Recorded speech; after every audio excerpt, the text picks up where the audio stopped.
Jusqu'à maintenant, lorsqu'on crée nos fonctions, nous utilisions toujours les arguments, les paramètres avec une copie de la variable. Donc, je vous explique encore une fois une démonstration. Donc, j'ai ici une variable x qui vaut 10. J'appelle, supposons, ma fonction. Ma fonction n'existe pas, donc je vais la créer ici. Donc, ma fonction qui reçoit un entier.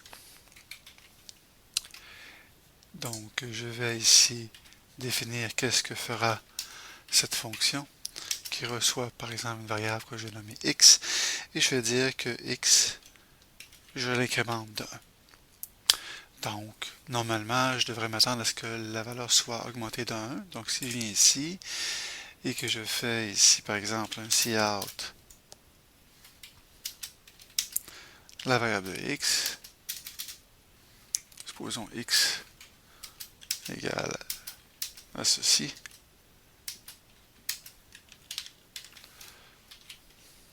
et je vais afficher la même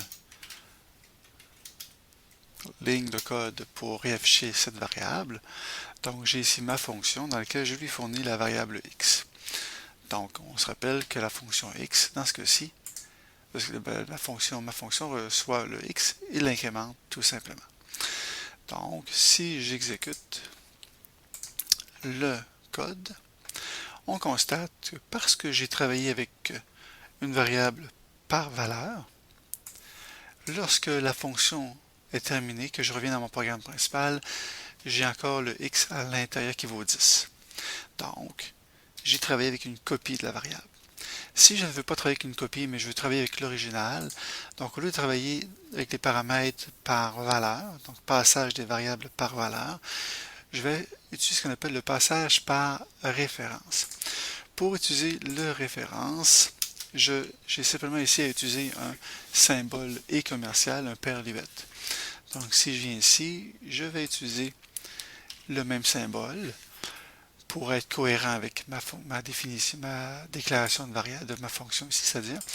Donc je réexécute le code et cette fois-ci, je devrais avoir 10 et 11. Donc effectivement, je constate que j'ai 10 et 11.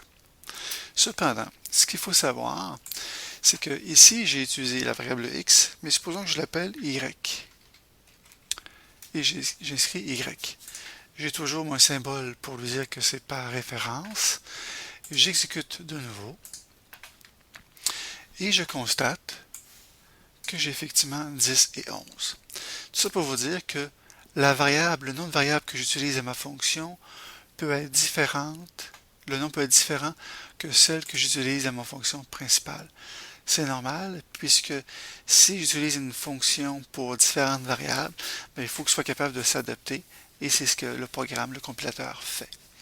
Donc, lorsque j'utilise des paramètres par valeur, la variable ne change pas, et lorsque j'utilise par référence, la variable peut changer.